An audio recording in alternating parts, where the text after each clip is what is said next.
Welcome to Starboy Reviews, the only show that will cause a rift in the space-time continuum. Today, we're taking a look at one of the smaller entries in the Power of the Primes toy line, one which also happens to be my favorite character.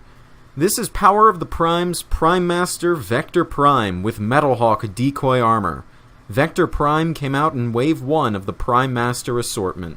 For those of you who don't know who Vector Prime is introduced in the 2005 series Transformers Cybertron as a wise mentor to the Autobots, and was then made into one of the original 13 Primes. He is the guardian of time, and is sometimes able to travel through time at will. Metalhawk was the leader of the Autobot Pretenders in the 1988 Japanese series Super God Master Force, and serves as the guardian of Earth against the Decepticon forces. We'll start out with the Prime Master, Vector Prime.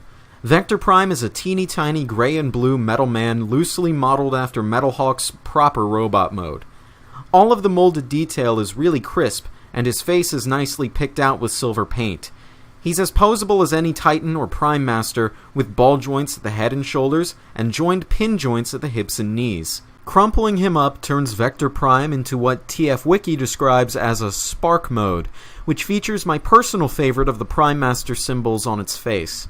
It's a very subdued clockwork design picked out in light blue paint, adorned inside what appears to be a compass rose.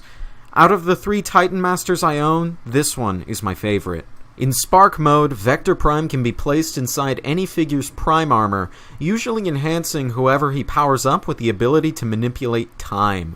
And due to being the same as Titan Masters, Vector Prime can become the head of any Titan Master compatible figure.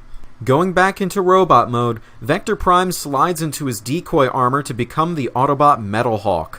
The Pretender armor is cast in the same gray and blue plastic as the Prime within, but the entire front panel is absolutely slathered in delicious red, silver, and gold paint applications to get across the classic color scheme. However, the armor is even less posable than the robot mode, with the only movement being allowed by simple swivels at the shoulders. This gives him the perfect opportunity to use his large cannon, which stores on the Pretender's back. It's covered in silver and metallic blue paint and is so ludicrously big as to be laughable. One last thing of note is that the decoy armor has Titan Master foot pegs, which allow Metalhawk to interact with most Titan's return figures. Transforming into weapon mode is as easy as unfolding the weapon, unfolding the handle, and plugging the Titan Master on top.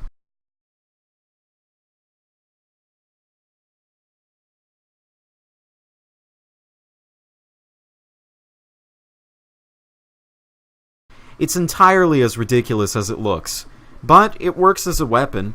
It's riding the fine line between overly large and just right for most figures. I can dig it. So, what do I think of Vector Prime? I think he's alright for what you pay for. There's nothing overtly special about him or any of the other Prime Masters, but there's just something I find really addicting out of these tiny figures, and Vector Prime is no exception. So far, Vector Prime is my favorite Prime Master, although I only have Wave 1 of the size class. Who knows? Alpha Trion looks promising. Overall, on Leader Starboy's review scale, I'd have to rate Vector Prime as good. Vector Prime does everything he was supposed to do, and he does them all well. The day I got him, I was excited for more pocket-sized Prime play, and so should you be. This has been Leader Starboy. For my next review, I'm going to take a look at the deceptive trickster, Liege Maximo.